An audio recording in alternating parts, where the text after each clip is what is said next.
Welcome to Wirtschaft TV. I am Manuel Koch, and joining me now is Melvyn Lurie.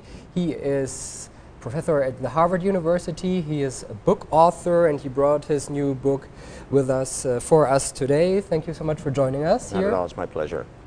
We would like to talk about the politics here in the US, and everyone is talking about Donald Trump, of course. Some months ago, everyone was a little bit laughing, maybe. Now he is the candidate for the Republicans, most likely. Do you think he really could become the president of the United States? Well, it's my bet.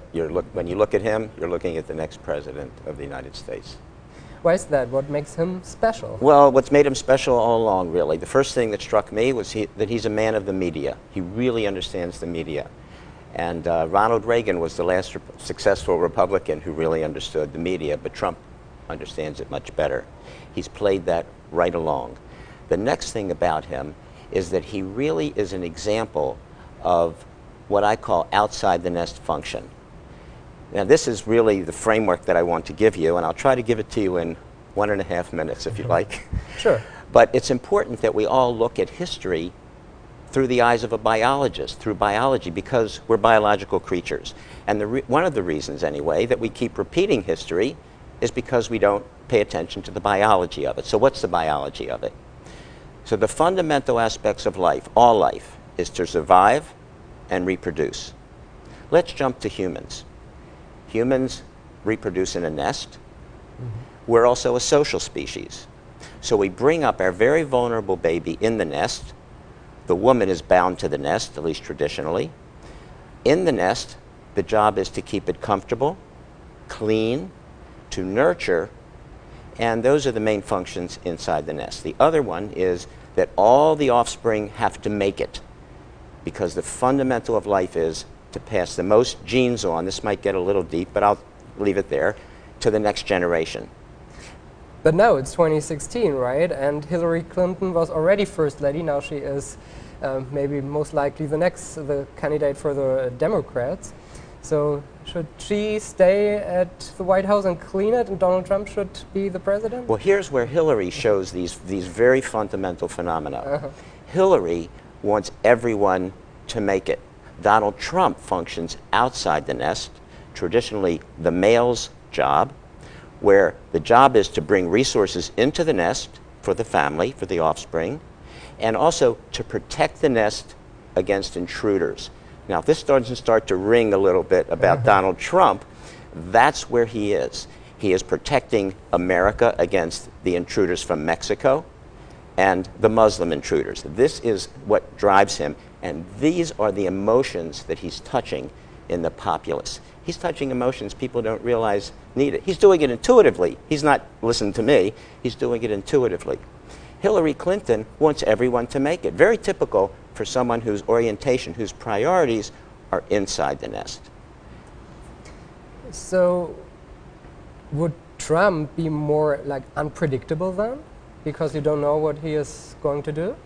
Well, I think the thing we can bet on with Donald Trump, if we really understand the biology, is that he will protect against intruders, and he addresses breadwinners, people who bring resources into the nest. He does it in subtle ways that no one has picked up on. And you have to realize that women, just like so many other species, go outside the nest once the young are old enough. And if you think about that, that tends to happen. So women and men are outside the nest bringing resources in. Trump talks to breadwinners when he says how much everything costs. He says how we're going to pay for everything. There's not a single politician I have heard in the last 35 years that ever gets into that. Sure, they talk about taxes and whatever, but they don't, every time they have a specific policy, they just ignore the fact that it costs something. Breadwinners do not ignore that, whether they're male or female. But what does that mean for Wall Street? Will Donald Trump as a president change the regulations? Well, I think he'll change the tenor. He might bring in something like the Glass-Steagall Act to rein in the banks a bit. It's really an interesting phenomenon we have, because we have a Democrat who's in bed with the banks and a Republican who has stiffed the banks. I think that as he depends on contributions to his campaign, and as he depends more on others to help him, then he'll have to be more what we will call realistic and consider all aspects of the society. Like all these gender details, issues we are talking about, do you think this will be more important in like upcoming elections? Actually, I think it'll be less important because I think the issues will start to resolve themselves and won't be such a hot topic, certainly 8 years from now. I mean, look how far we've come. 8 years ago when Hillary Clinton ran for president, she had to portray herself as a man because a woman couldn't do that. She had slacks all the time. She had very short hair. Now, and over the last 8 years, she can be more feminine in her appearance because it's so accepted that women can function really equally to men in the current environment. The current environment does not depend on brawn, it depends on brain. Women are right there. In Germany, we have a female chancellor, Angela Merkel. Do you see any parallels between Clinton and Merkel? Well, it's interesting that Clinton, besides there being women, yes. Clinton and Merkel show two aspects of the in-the-nest behavior. So what Merkel did was to equalize everyone and have all the immigrants come in, no problem. Unfortunately, she resonated with a large proportion of the German population that wanted to protect the nest, and the nest, of course, becomes the country. Hillary Clinton is talking about what happens when the female leaves the nest to go into the outside world where survival is important.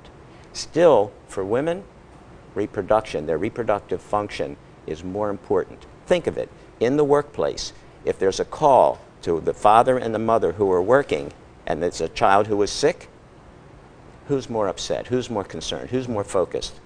The woman. It's very genetic. This is programmed into us. This is just how we are. This is what I mean by the biology of it all. And if we ignore the biology, we'll miss what's going on politically, and we'll miss much more. In Germany, we just started to have like the CEO positions that there are like at least like 20% of big companies are women. Do you think this is a good thing to do? Is this by law, you mean? Yeah.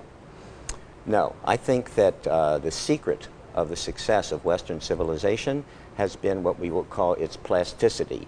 That is, it allows for adaptation to the environment as the environment changes, and it's changing all the time. Certainly the economic and technological environments are changing all the time. And when you start to put in rigid rules, that's when you haven't paid much attention to biology. Dr. Melvyn Lurie, thank you so much for this really interesting view of the presidential candidates. Thank you so much. Appreciate your time. A pleasure. Und vielen Dank für Ihr Interesse. Wir sehen uns wieder bei Wirtschaft TV das nächste Mal auf www.wirtschafttv.com.